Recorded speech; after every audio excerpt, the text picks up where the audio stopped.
Hello dear students, आज class 10 का chapter 1 social science का होगा, ज्योग्राफी का होगा, सोशल साइंस का ज्योग्राफी का होगा, जिसका हेडिंग है रिसोर्सेज एंड डेवलपमेंट, यानी कि स्रोतों एवं विकास। इसके बारे में आज हम लोग डिटेल में पढ़ेंगे। तो सबसे पहले आप लोग इंपॉर्टेंट वर्डिंग ऐड कर लीजिए और एक स्क्रीनशॉट ले लीजिए।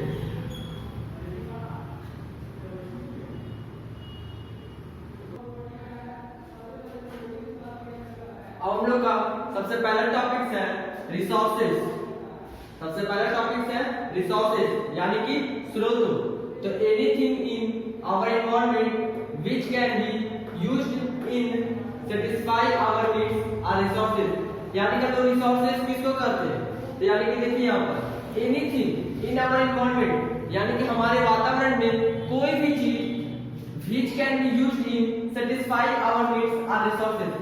यानी कि हमारे वातावरण में कोई भी ऐसा चीज जो हमारे जरूरतों को पूरा कर दे उसको हम लोग रिसोर्स कहते हैं। फिर से देखिए, anything in our environment which can be used in satisfy our needs are resources. यानी कि हमारे वातावरण में कोई भी चीज जो हम लोगों के लिए उपयोगी है वो हो जाता है हम लोग के लिए रिसोर्स। देखिए टाइप्स ऑफ रिसोर्स, जो रिसोर्स है वो कितने प्रकार में बांटे हुए हैं?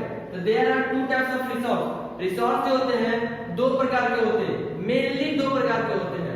पहला है नेचुरल रिसोर्सेज, दूसरा है मैन मेड रिसोर्सेज यानी कि प्रोवाइडेड बाय नेचर।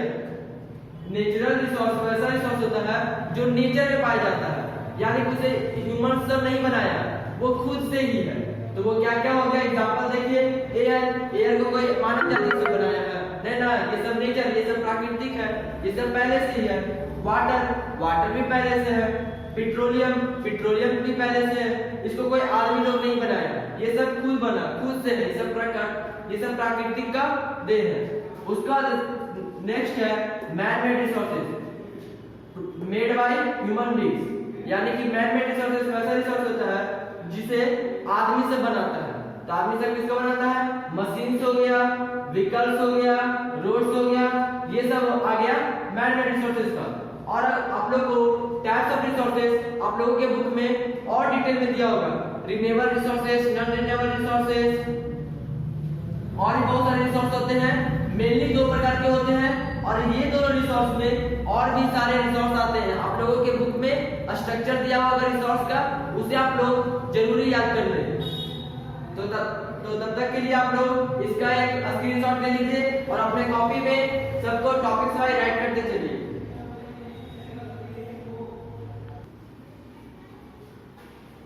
अब हम लोग का थर्ड टॉपिक्स में है डेवलपमेंट ऑफ रिसोर्सेज यानी कि स्रोतों का विकास।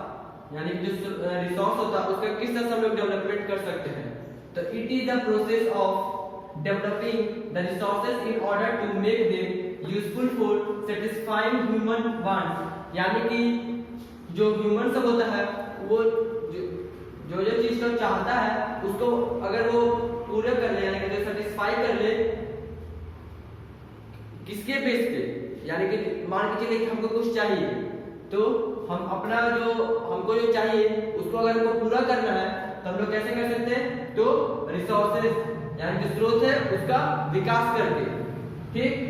उसमें हम लोग अगर वृद्धि कर जाएंगे, यानी कि अगर हम लोग इसमें डेवलपमेंट कर जाएंगे रिसोर्स में, तो हम लोग अपना जो हम लोग को चाहत है उसको हम लोग पूरा कर पाएंगे, ठीक। Some resources can not be used directly. यानी कि कुछ रिसोर्स ऐसा रिसोर्स होता है जिसे हम लोग डायरेक्टली उपयोग नहीं कर सकते हैं, डायरेक्टली यूज नहीं कर सकते हैं।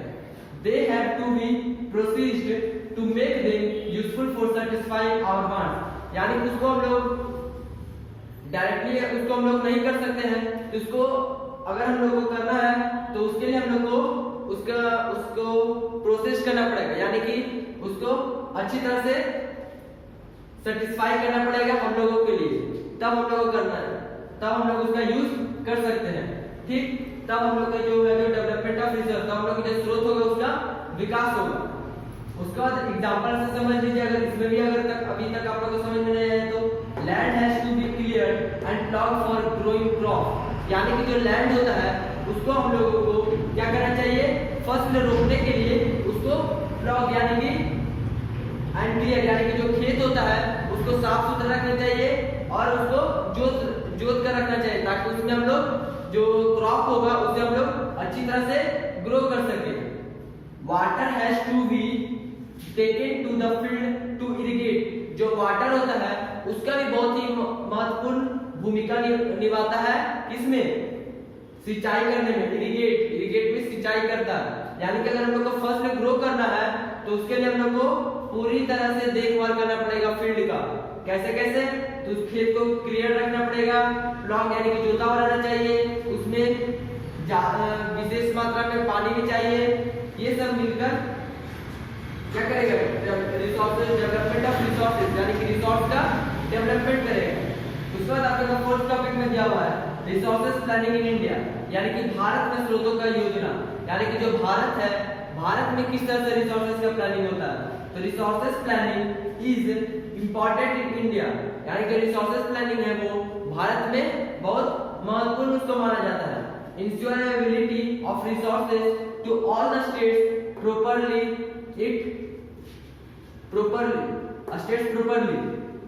Ensure availability of resources to all states properly, यानी कि सभी राज्यों में, भारत में सभी राज्यों में रिसोर्सेज का अवेलेबिलिटी है, यानी कि उपलब्ध है।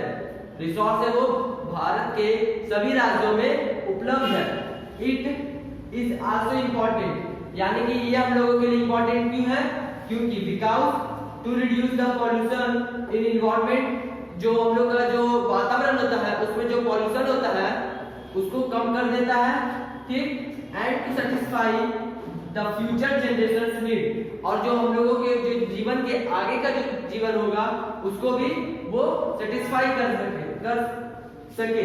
इसीलिए हम लोग को रिसोर्सेज का आगे का भी प्लानिंग कर लेना चाहिए। तो आप लोगों को एक पॉइंट हम बता दिए समझाने के लिए, और लोग नेक्स्ट टॉपिक की तरफ चलेंगे। तो तब तक के लिए आप लोग इसका एक स्क्रीनशॉट ले लीजिए और अपने कॉपी में राइट करते चलिए।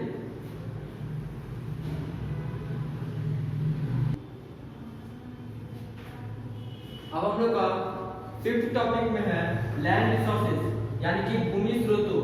अब हम लोग लैंड रिसोर्सेज के बारे में जानेंगे।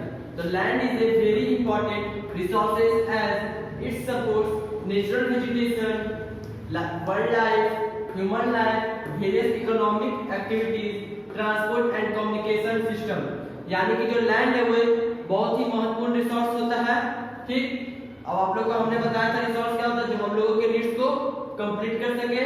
तो ये जो लैंड है वो हम लोगों को नीड्स का कंप्लीट करता है, और वो यानी कि जो लैंड होता है वे क्या क्या चीज को सपोर्ट करता है। तो क्या हो गया? नेचुरल वेजिटेशन, यानी कि प्राकृतिक तरफ से जो वनस्पति ये सब हो गया, वर्ल्ड लाइफ हो गया, यानी कि वन्य जीवन हो गया, ह्यूमन लाइफ हम लोग का भी जो जीवन का हो गया वो भी, वेरियस क्लाइमेटिक एक्टिविटीज, फिर जो वेरियस इकोनॉमिक एक्टिविटीज, यानी कि बहुत सारी आर्थिक रूप से भी हम लोगों को मदद करता है, फिर ट्रांसपोर्ट भी हो गया, एंड कम्युनिकेशन सिस्टम, और कम्युनिकेशन सिस्टम को भी हेल्प करता है, सपोर्ट करता है। कौन? Land resources. हम लोग का सिक्स्थ टॉपिक में है लैंड यूटिलाइजेशन, यानी कि भूमि उपयोग। हम लोग लैंड यूटिलाइजेशन किस तरह से करते हैं, यानी कि हम लोग भूमि का उपयोग किस तरह से करते हैं। तो इन इंडिया हम लोग बात करते हैं भारत का। तो land resources are used for the following purpose, यानी कि हम लोग लैंड का निम्नलिखित, यानी कि जो हम यहाँ पे दो पॉइंट दिए हैं उससे हम लोग समझेंगे कि लैंड का हम लोग किस तरह से यूज करते हैं। तो फॉरेस्ट, लैंड का हम लोग जंगल में भी तो बना सकते हैं, जंगल भी बना सकते हैं लैंड का। और दूसरा क्या है? Land use to non agricultural uses like building, road, etc, यानी कि लैंड का हम लोग नॉन एग्रीकल्चरल, यानी कि जो पौधों, पत्ते, जानवर ये सब से नहीं, उससे अलग, और हम लोग किस तरह से यूज कर सकते हैं। तो हम लोग बिल्डिंग बना के, ठीक, और रोड बना के, समझ गए, इस तरह से हम लोग लैंड का यूज कर सकते हैं।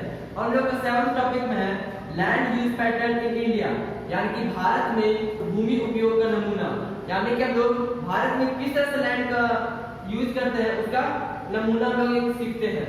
तो the use of land is determined by the following factors, यानी कि बहुत सारे फैक्टर्स होते हैं, तो उसमें से हम दो फैक्टर्स आप लोगों को बताया है, बाकी आप लोग अपने बुक से पढ़ लें। पहला है फिजिकल फैक्टर, तो this includes climate, soil type, etc.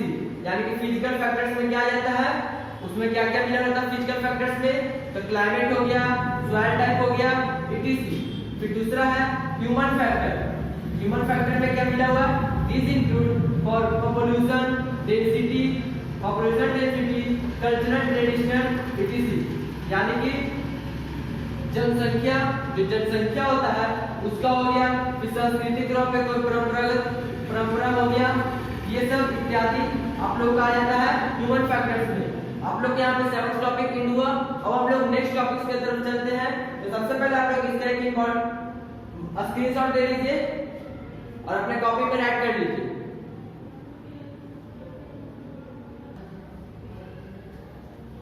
उसके बाद हम लोग का 8th टॉपिक में है land degradation and conservation measures, यानी कि भूमि पतन एवं संरक्षण साधन। ठीक, इसके बारे में हम लोग पढ़ेंगे। The although 95% of our basic needs for food, shelter and clothing are obtained from land, यानी कि 95% में जो हम लोगों को जो भोजन होता है और क्लॉथिंग होता है वो हमें कहाँ से मिलता है, तो लैंड से। India has about 130 million hectare of waste land, यानी कि भारत में 130 मिलियन हेक्टेयर वेस्ट लैंड है जहां पर कुछ नहीं होता है। ठीक, टू सॉल्व वेस्ट लैंड मतलब कि वहां पे बहुत गंदगी है। ठीक, to solve the problem of land degradation some measures are as follows, यानी कि हम लोगों को लैंड डिग्रेडेशन को, अगर लैंड डिग्रेडेशन है उसका अगर हम लोग को प्रॉब्लम है तो उसका उस समस्या का हल क्या है, यहाँ पर देखिए दिया हुआ है afforestation and proper management of grazing lands, यानी कि उसको हम लोगों को अच्छी तरह से देखभाल करना चाहिए लैंड को। ठीक, उसको कंट्रोल ऑन ओवर ग्रेजिंग, यानी कि हम लोगों को ज्यादा ओवर ग्रेजिंग नहीं करना चाहिए, उस पे उसको कंट्रोल करके ही ग्रेज करना चाहिए। ठीक, उसका है सॉइल एज अ रिसोर्स, यानी कि मिट्टी एक स्रोत। तो soil is the most important renewable natural resources and a living system which support many types of living organisms, यानी कि जो मिट्टी होता है वो एक रिन्यूएबल रिसोर्स होता है। ठीक, आप लोग जब पढ़े होंगे आगे टॉपिक्स में 9 टॉपिक्स के आगे आप लोगों को हमने बोला था बुक में देखने के लिए renewable resources, non renewable resources. तो ये मिट्टी एक है जो रिन्यूएबल नेचुरल रिसोर्स है। ठीक, और एंड ए लिविंग सिस्टम, यानी कि जो मिट्टी हम लोगों को जीवन भी देता है, विच support many types of living organism, बहुत सारे लिविंग ऑर्गेनिज्म को भी वो सपोर्ट करता है। ठीक, यही आप लोगों का मिट्टी एक स्रोत। देखिए रिसोर्स आप लोगों को हमने बताया था जो हम लोगों के नीड को कंप्लीट करे, जो हम लोगों की जरूरत है उसको पूरा करे, तो वो आ जाता है हम लोग का रिसोर्स। तो ये देखिए लिविंग ऑर्गेनिज्म को मट्टी जो यानी कि जो सॉइल है वो मदद करता है, हम लोगों को भी रहने में मदद करता है, लिविंग ऑर्गेनिज्म जीव जंतु सबको भी रहने में मदद करता है, इसलिए मिट्टी है जो ये भी एक रिसोर्स कहा जाता है। ठीक, अब आप लोग का 9th टॉपिक यहाँ पे एंड होता है। अब हम लोग आगे देखेंगे। तो सबसे पहले आप लोग इंपॉर्टेंट को नोट्स राइट कर लीजिए और एक स्क्रीनशॉट ले लीजिए।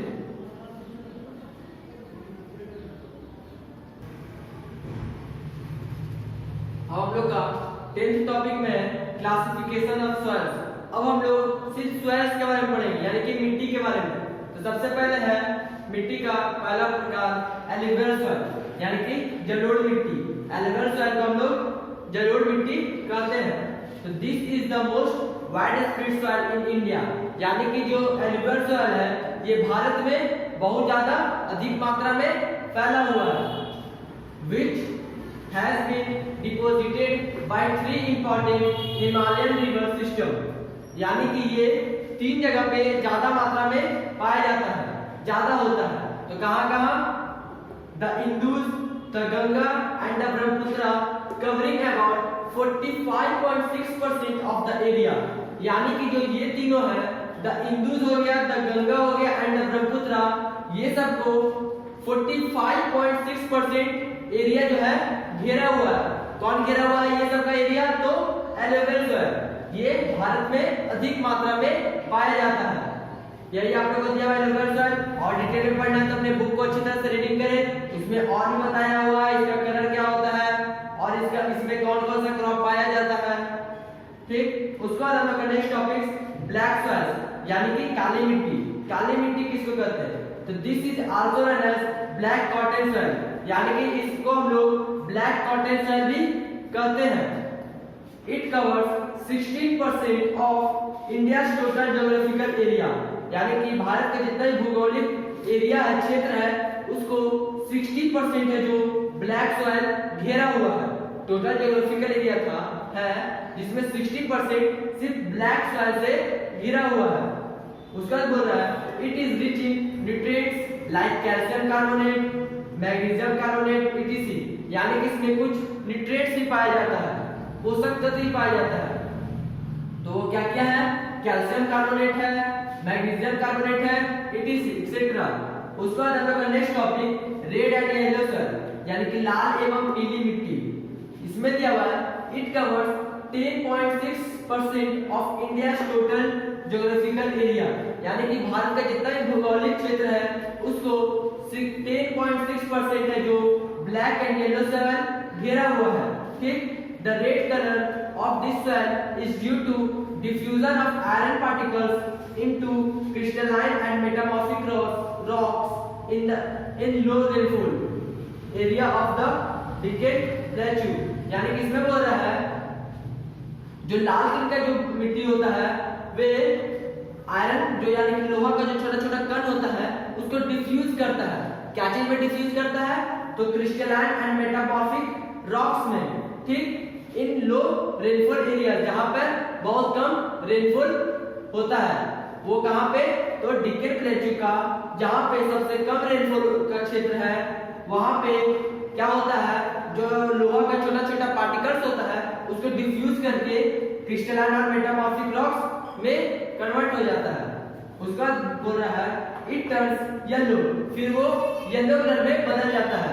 It is found in Tamil Nadu, Odisha, Madhya Pradesh etcetera, यानी कि ये सब येलो कलर कहां पाया जाता है अधिक मात्रा में? तो तमिलनाडु में, ओडिशा में, मध्य प्रदेश में और एक्सेट्रा। बस आप लोगों को 3 टॉपिक्स है और अब हम लोग आगे देखेंगे। तो सबसे पहले आप लोग इसका एक स्क्रीनशॉट ले लीजिए और अपने कॉपी में राइट कर लीजिए।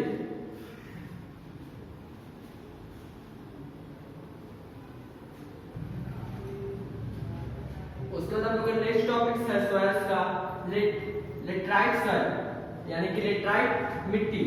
It covers about 7.2% of India total geographical area, यानी कि जो लेटराइट सॉइल होता है वे भारत का टोटल ज्योग्राफिकल एरिया है उसमें 7.2% ये घेरा हुआ है टोटल ज्योग्राफिकल एरिया में।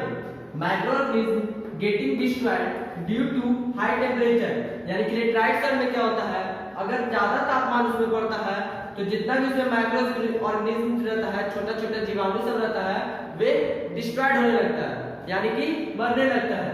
It is useful for coffee, T etc। ये क्या चीज के लिए उपयोगी होता है? तो कॉफी के लिए, टी के लिए etc। उसका नेक्स्ट टॉपिक में है फॉरेस्ट एंड माउंटेन सॉइल, यानी कि वन एवं पर्वतीय मिट्टी, यानी जो जंगल में पाया जाता है और जो पहाड़ में पाया जाता है उसका हम बोल रहा है। It covers about 8% of India total geographical area, यानी कि भारत का जितना भी भौगोलिक एरिया है उसमें 8% ये कवर किया हुआ है, ढका हुआ है। कौन? वन और पर्वतीय दोनों, यानी कि फॉरेस्ट एंड माउंटेन दोनों 8% टोटल घेरा हुआ है। इट इज फाउंड इन हिली and mountains area of country, यानी कि ये कहां पास पाया जाता है? फॉरेस्ट एंड माउंटेन सॉइल तो हिली एरिया में और माउंटेन्स के एरिया में। हिली मतलब पहाड़ी इलाका, यानी कि जहां पे सिर्फ पहाड़े हो, सिर्फ पहाड़ हो और उसके अलावा कोई कुछ नहीं। और माउंटेन जहां पे कहीं कहीं पे पहाड़ हो, यानी कि सब जगह पहाड़ नहीं। हिली एरिया से मतलब वहां पे सभी जगह पहाड़ी होगा, लेकिन माउंटेन्स में थोड़ा कम कम क्षेत्र पे जो माउंटेन रहता है वो आ गया। उसका बोल रहा है where sufficient forest are available, जहाँ पर पर्याप्त रूप से जंगल है जो उपलब्ध है, वहाँ का बात कर रहा है। हिली और माउंटेन एरिया के बारे में। उसका बोल रहा है नेक्स्ट टॉपिक्स में एरिड सॉइल यानी कि शुष्क मिट्टी। इसमें बोल रहा है this soil covers about 4% of India total geographical area, यानी कि भारत का ये टोटल ज्योग्राफिकल एरिया में केवल 4% ही कवर किया हुआ है, ढका हुआ है। It is Sandy in texture, यानी कि इसका जो बनावट है वो क्या है, सैंडी है। उसका सैलिन इन नेचर, इसका जो नेचर है वो सैंडी है, सॉरी सैलिन नेचर, यानी कि इसका जो नेचर है प्राकृतिक तौर पे वो खारा है, सैलिन है। And red to brown in colour, और उसका जो कलर है वो लाल है या फिर भूरा है। It is useful for wheat, cotton, मेज etc। ये क्या किसके लिए उपयोगी होता है, तो व्हीट के लिए, कॉटन के लिए, मेज के लिए एक्सेट्रा। उसका बोल रहा है it is found in western parts of Rajasthan. ये एरिड सॉइल कहाँ पे पाया जाता है, तो राजस्थान के वेस्टर्न पार्ट पे पाया जाता है एरिड सॉइल। आप लोग के यहाँ पर सॉइल एंड होता है। अब हम लोग नेक्स्ट टॉपिक्स देखेंगे, तब तक के लिए आप लोग इसका एक स्क्रीनशॉट ले लीजिए और अपने कॉपी में सीरियल वाइज ऐड करते चलिए।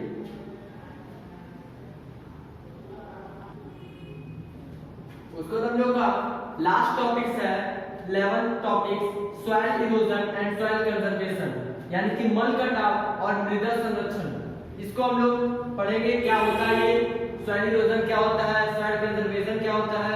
तो सॉइल इरोजन पहले, the removal top soil faster than the soil forming processes due to natural animals and human activities is known as soil erosion. अगर आप लोग को नहीं समझ आया तो हम बताते हैं ये बोल क्या रहा है।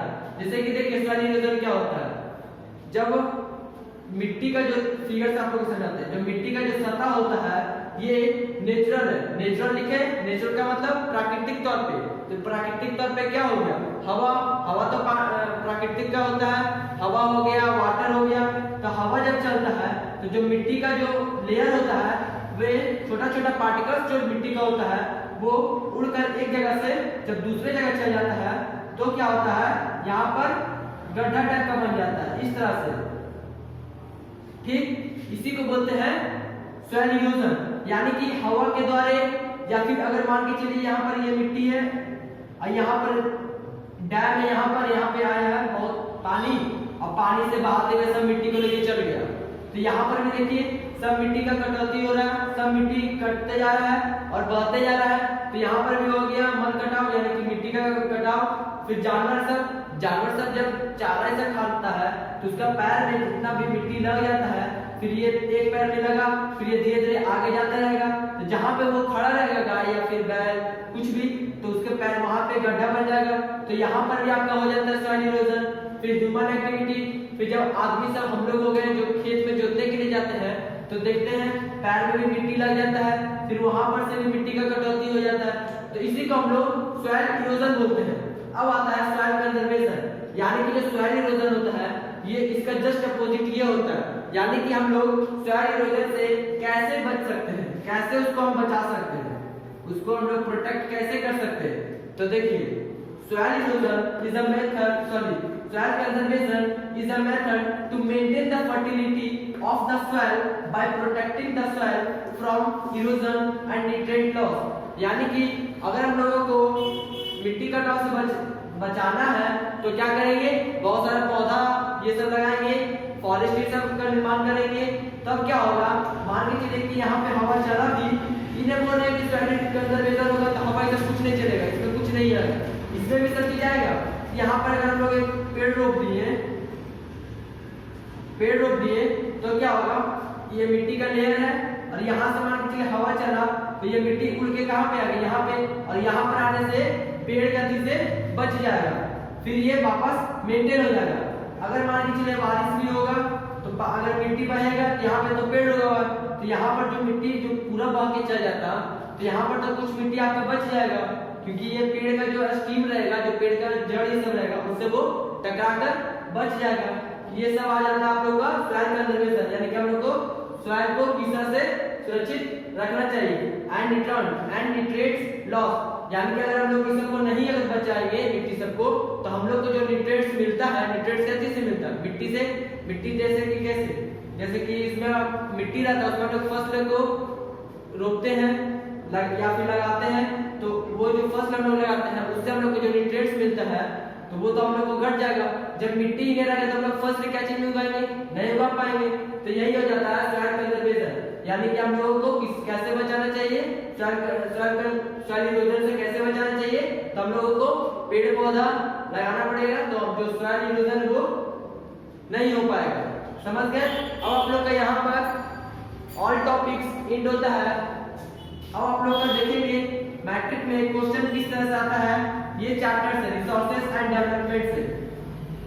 तो इसमें आप लोग को पूछ देगा रिन्यूएबल रिसोर्स क्या होता है, रिन्यूएबल रिसोर्सेज क्या होता है, और फिर पूछ देगा difference between renewable and non renewable resources. फिर एलुवियल सॉइल बोलेगा what is alluvial soil and what is arid soil, इस तरह से भी क्वेश्चन आ जाएगा।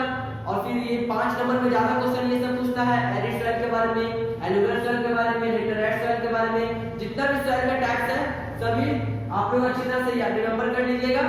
और इससे भी क्वेश्चन पूछ देता है व्हाट इज सॉइल कंजर्वेशन, ठीक, सॉइल कंजर्वेशन क्या है, फिर ये सब पूछ देगा। उसके बाद सॉइल इरोजन भी पूछ देगा कि मड कट ऑफ क्या होता है। इसी में आप लोग को फिल इन द ब्लैंक्स में पूछ देगा कि एरिड सॉइल में कौन सा फसल उगाया जाता है, लेटराइट सॉइल में कौन सा फसल उगाया जाता है, ये सभी क्वेश्चन पूछ देगा। इससे आप लोगों को बहुत सारा ये क्वेश्चन पूछ देगा। फिर इसमें मैप बेस्ड भी क्वेश्चन होगा कि कौन सा फसल कहाँ पे उगता है, ये सब आप लोग को दर्शाने के लिए भी आएगा। समझ गए?